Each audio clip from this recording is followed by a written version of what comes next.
to New York's number 2 sports show. The New York Rangers defeat the Montreal Canadiens 7-2, improving to 5-0-1 in the season. And this is the first time in franchise history where they have gotten at least a point in the first 6 games of the season. Also, another franchise record and very rare feat is that in the first 6 games, the Rangers have scored at least 4 goals. That's only happened 4 times in the NHL and the first time since 1990, 1991. Now, obviously, empty net goals did play a factor in at least one game against Toronto where they scored 2 empty net goals. And then as well, I believe against Detroit, they might have gotten one as well. But don't mean to rain on that parade because it's very impressive. The Rangers truly are scoring goals at a pretty crazy clip. So, this is a very good hockey team. And that shouldn't come as a surprise. The Rangers won the President's Trophy last year. This has been the last 3 or 4 seasons, at bare minimum, it's a good to great team. But now you're talking about a team that is really certainly a cup contender and definitely a top 5 team. Now, with that all said, don't want to get ahead of ourselves. The opening schedule has certainly been on the easier side, but you got to take advantage of it. And the Rangers are absolutely doing that. Pretty impressed by the depth on this team. And really, in this game, it's the third and fourth line that really were very good, especially the Filip line. Like that was Chytil centering Cooley and Kakko, very good. Filip got a couple of goals and an assist. Kakko had a goal and 2 assists. And they got a lot of ice time and they deserved it. Like if you look at it, certainly a lot more even than we're accustomed to. And that was because the Rangers, in the third period had a decent-sized lead and were able to do so. Rangers jump out to a 4-0 lead in this one. Sam Montembeault, the Montreal goalie, was pulled. I actually thought Caden Primo, who came in from Montreal in replace of Montembeault, thought he actually did a pretty good job for a while until like the very end, but he kind of held him in it. The Rangers hit 6 posts, so they scored 7 goals and wrung it off the iron 6 times. Like, honestly, the Rangers could have scored double-digit goals in this game easily. And Igor had to make some good saves. I mean, the defense definitely had its flaws, but look, when you jump out to the 4-0 lead, Montreal did make it 4-2. Those things are going to happen, just kind of human nature, unfortunately. There was a couple of lineup changes, one of significance, and Ryan Lindgren makes his return. And I thought that Ryan Lindgren was certainly rusty in his first game back. So I'm going to try not to criticize him too much because honestly, the 2 goals at Montreal, Lindgren was kind of a part of it in a pretty big way. And so what it means is Chad Ruedel came out of the lineup, and Ruedel, he is your 8th defenseman. If everyone's healthy, he's not going to play a whole hell of a lot. And what's kind of unfortunate from my vantage point is Zach Jones being a healthy scratch for a second straight game. But the good news is Victor Mancini is really getting a true look here and has done a very nice job. So I'm happy about that. Mancini is obviously, about 3 years younger than Zach Jones. They're both young defensemen. Mancini is really young and in his first NHL experience. So I just hope that they can find a way to not, again, if all the defensemen are healthy, that Zach Jones just isn't, it's not like a last year situation where he's just riding the bench regularly. And that is a little bit of a concern that I have. And so the question becomes, who would sit in order for that to happen? Now, obviously, Mancini is someone that is in that conversation, of course, but the other 5 defensemen in varying degrees have a pedigree, if you will. And, I mean, Braden Schneider having the least of that, him still being a young player. But I guess, my point is, could they sit Jacob Trouba every odd game to accommodate getting these defensemen in? Ryan Lindgren, for example. So that to me is interesting. And maybe I'm making a bigger deal of it than it is, but I kind of felt like Zach Jones has been playing some solid hockey dating back to last season. But all of that said, I would still say based on my expectations of what I felt like these defensive pairs would look like and whatnot, still a lot more good than bad. So again, the negative is Zach Jones out. The positive is that Mancini's in, and the defensive pairs, if these are going to be the 6 defensemen, I'm kind of all right with it. They did not go back to Lindgren Fox. They kept it with Miller with Fox, Schneider on the left with Trouba, which has really been a good pair. I mean, in this game, Braden Schneider was a +4 and Jacob Trouba was a +5, which is obviously very impressive. And then you had Lindgren with Mancini. So if they want to stick with that, I really have no issue. The big thing being the fact that they didn't feel the need to immediately put Lindgren back with Fox. Because then you do that, and then all of a sudden the other pair has kind of become what we're used to. So again, like I think that's an ever evolving situation that I'm very curious about. And really, Braden Schneider was very good in this game. I felt like out of all the defensemen, he stood out the most. He had a goal and an assist, and like I said, was a +4. So good on him, you know. And like I said, Lindgren certainly did not look great in his return. Hopefully, he gets up to speed. He actually had surgery on his jaw. And was wearing the full face shield. So it's probably going to take some time for him to get going. But I'm also aware of the fact that even when Lindgren is fully healthy, that I feel like his game has definitely slipped, certainly last season. So, but hey, when you win 7-2, it's his first game back. Really not going to make a big deal about that. As far as the forwards were concerned, you have one lineup change where Brodzinski is in for Rempe. And I think whenever Jimmy Vesey returns, Matt Rempe is absolutely going to be sent down, as he should be. To me, it's kind of unfortunate even now that the way he's being used. I just think that he's clearly the number 13 forward on this team. That Edstrom, Carrick, and Brodzinski fourth line has been really effective. And honestly, when Jimmy Vesey comes back, I don't think that Vesey should be an automatic into the lineup. Now, naturally, Brodzinski, you would suspect, would be the most likely one to come out of the lineup. I really hope it's not Adam Edstrom. I think with his size, he had actually, I think it was his first career assist in this game tonight. I don't, but it was a good hustle play. I really feel like tonight the Rangers were grinding for those goals, greasy goals, and just ones that maybe we're not accustomed to seeing with this team. And yes, it was his first NHL assist for Edstrom. Either way, it's a good problem to have. And Sam Carrick, very quietly, has filled in admirably in that fourth line center role. You know, Barclay Goodrow's off the team, and I think Sam Carrick has really not been a liability at all. I think, he can kill some penalties here and there. He's not as if he's not a fast player, but it's not like he's slow. He's not keeping the fourth line held back at all. So it's really great to see. And so with the fourth line, like I said, I think, put it this way, out of every 3 games, it's going to be two of those 3 games will be Brodzinski and one will be Rempe. Is kind of how it feels for now until Vesey returns. Yeah, I mean, statistically, before we kind of break down this game and talk about the goals and everything else, yeah, again, pretty spread out even scoring. And like I said, Chytil is is the one that really was very good. I thought that was the best line. I mean, and they just haven't really gotten the results, but they've been, just based on the eye test and the offensive zone possession, they've been excellent. So if Chytil can stay healthy, that makes this team so much better. And look, he was a shell of himself in the playoffs. It was admirable of him to come back, but he just wasn't the same. It's great to see the Filip that we saw before he got hurt really rising to the occasion. And so I really like that line. Props to Riley Smith. Riley Smith, he had a goal and assist, really a very nice goal. He made we'll talk about it, but yeah, just, caused a turnover, comes in with a nice wrist shot and scores. So I think his game is kind of getting better. And hey, even Mika Zibanejad, he gets an even strength goal too, the first goal of the game, which was nice. And that was during a line change. So he was on at that point with Panarin, which of course helps. And I guess, and Panarin, it's funny, the Rangers scored 7 goals, only 1 point for Artemi Panarin and an assist. And a secondary assist at that. So that's also good news when the Rangers are scoring and Panarin's not really even part of it. Like that line, the Panarin line actually really didn't do a whole hell of a lot. And it didn't matter. I mean, they had their chances, don't get me wrong. But as far as, what we saw on the score sheet. So, again, Igor Shesterkin back in net for this one. I would expect him to be back in net again. And we'll talk about it briefly. The next game against the Florida Panthers, of course, that's the Eastern Conference Final rematch. And I would certainly expect Igor to play that game. And then presumably Jonathan Quick would play against the Anaheim Ducks the game after that. Would seem to make sense to me.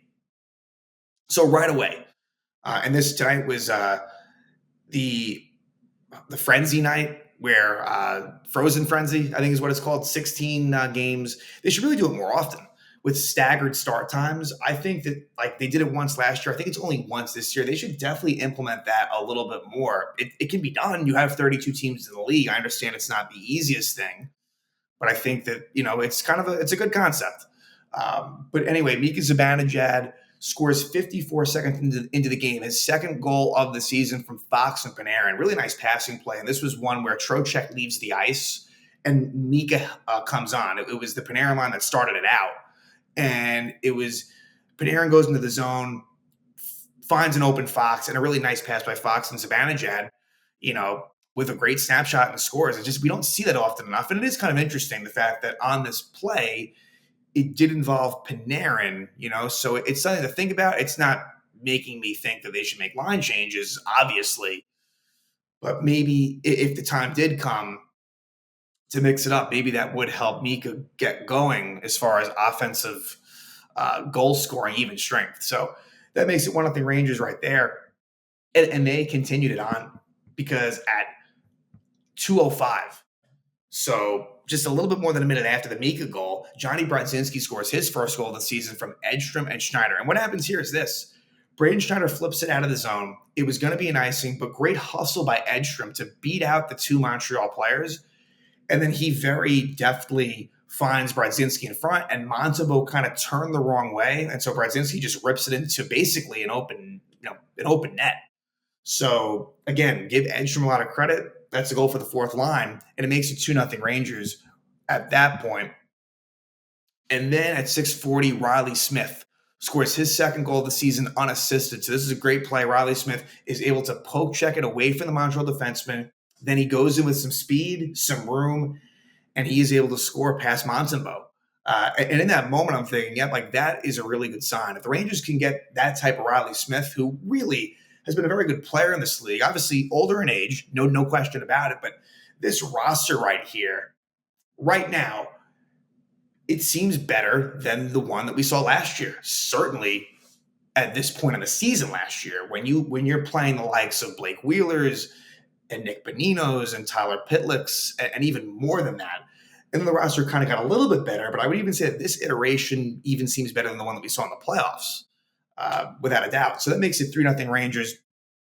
Then Montreal takes a penalty. 9:28, Josh Anderson cross-checks Vincent Trocheck. And it's actually the second unit that scores. And it was a rush goal. It wasn't your traditional power play goal. So, but hey, they all count the same. And it's Filip scoring his second goal of the season from Riley Smith and Kakko. So a nice pass by Smith, finds Chytil in front. He tips it in. That makes it 4-0. And that's all she wrote for Sam Montembeault. So Marty St. Louis, the Montreal head coach, pulls him from the game. And that did seem to spark Montreal a little bit, because they do score at 12:52. It would be Nick Suzuki's first goal of the season from Anderson and Savard. And this was a play where Lindgren turns, I'm not sure if I'd say it was a turnover, but he kind of loses possession of the puck. And even though the Panarin line happened to be on, and I've been critical of them in terms of defensive zone, this one wasn't their fault at all. That's where the plus minus can be misleading. It was really more on Lindgren and Mancini to a lesser degree, who was in front of the net, and Suzuki is able to tip it in for a pretty easy goal to make it 4-1. And then at 14:09, there'd be roughing minors to Jake Evans and Kakko. Kakko is very engaged in this one, which was great to see. Like, a lot more passion and fire with Kakko. And that line, there's just, Cooley he loves going in front of the net. I've been impressed by that from Will Cooley from the moment that, we saw him in the NHL. Like, this guy, that's his mindset. And that's a good one to have. And that whole line, even though Filip, you could say maybe he shies away from contact at times. And to be honest, he has good reason to do so with the concussions. He still is one that uses his speed and takes it to the net. So it's a very tough line to go up against. And it's your third line. So again, 4-1 Rangers at the end of one. Rangers outshoot Montreal 13-11 in the first period. And for the Rangers, their play didn't really dissipate much. That said, in the second period, Adam Fox hooks Brendan Gallagher at 5:02, and Montreal does score a power play goal. It's Nick Suzuki's second goal of the night, assisted by Matheson and Doc. So at 5:35, it makes it 4-2, and it was a play where the seas kind of parted for Suzuki, and Ryan Lindgren was kind of the one at fault there, where he kind of let him go. And, Trouba was in front. I think it was Zibanejad and Crowder were on, but Lindgren was kind of responsible for the two goals against. That makes it 4-2. So at that point, Montreal has an opportunity to maybe come back. And Igor was very, very solid in this game. it wasn't a game where I would say he faced a crazy amount, but the chances that he did face were pretty high quality. But what I felt was maybe the biggest goal of the game would come at 8:57 of the second period. So about 3 minutes after Montreal cuts the deficit to two, it's Schneider scoring a second goal of the season from Chytil and Kakko. And this is a play where Chytil's able to get the puck on the right side with some, again, using some speed, stops, finds Schneider on the left side. Schneider takes a wrist shot and scores. And there was a little bit of traffic in front from Cooley.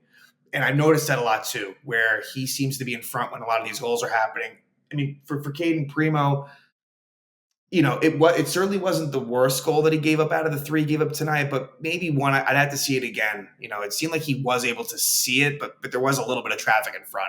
So that makes it 5-2. And then at 17 minutes, Mike Matheson is called for roughing Alexis Lafreniere. Rangers don't score on this power play. So we go to the third period with the Rangers up 5-2. And things definitely got chippy, to be certain. So at 3:53, Keandre Miller hooks Jake Evans, good kill by the Rangers. And then at 5:55, you have roughing penalties for Brendan Gallagher and Chris Kreider. So this was a play where I think it was Gallagher that was making some things happen here versus Sturkin. Gallagher's always been a bit of a pest for as long as he's been in the league, and it's been a while. He's probably the longest, almost definitely the longest tenured Canadian, just as Chris Kreider is the longest tenured Ranger. So both of them would go to the box in what would be a 4-on-4 situation. And then at 7-11 is where Jacob Trouba has a really big hit on Justin Barron. So the brother of former Ranger Morgan Barron. Trouba and Morgan Barron were teammates, of course, for a little bit, not for very long, but Barron would be down. And so it's that classic situation where someone wants to fight Jacob Trouba, and Mike Matheson does that. So Matheson and Trouba fight. Matheson is called for an instigator and a misconduct. So Matheson, 17 minutes, he's done for the night. And look, with Trouba, and this is coming from someone, I'm not a Jacob Trouba fan in general, but look, like he is able, now sometimes he crosses the line, like without a doubt, but he is able to toe the line with these hits. It's not like the refs are saying, you know what, whatever, like we're just going to give Trouba the benefit of the doubt. No, he is able to, again, this was kind of a shoulder into the chest. Now, but I understand that some fans may look at that and say, hey, like that's a headshot.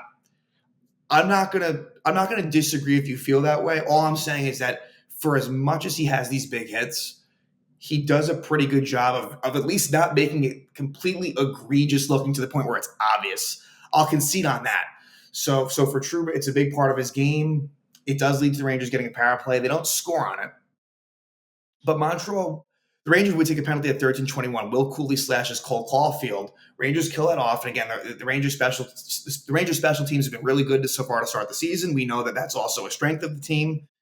And after the Rangers kill it off, they score at 15:41, a really hardworking goal where Filip scores his second of the night, third of the season from Cooley and Carrick. So Sam Carrick gets his first New York Rangers assist. And yeah, this was just dogged determination in front. And like really, really good to see. I know they were already up 5-2, so like maybe you want to save it for a better time. But yeah, Chytil makes it 6-2. And then the Rangers score again with, what was it? 40 seconds later, just about at 16-19, Kakko scores his first goal of the season from Cooley and Mancini. And this was a bad goal by Caden Primo, and it's Kakko's first goal of the season. So Kakko is snake bit at times here. He kind of gets a fortunate one, but he deserved it because he had a really good game. Like I said, that line was good. It was just a simple snapshot from the right side, and it gets through Primo.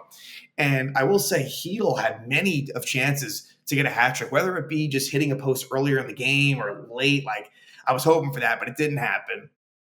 But the Rangers win 7-2 against Montreal. They outshoot the Canadiens 45-23.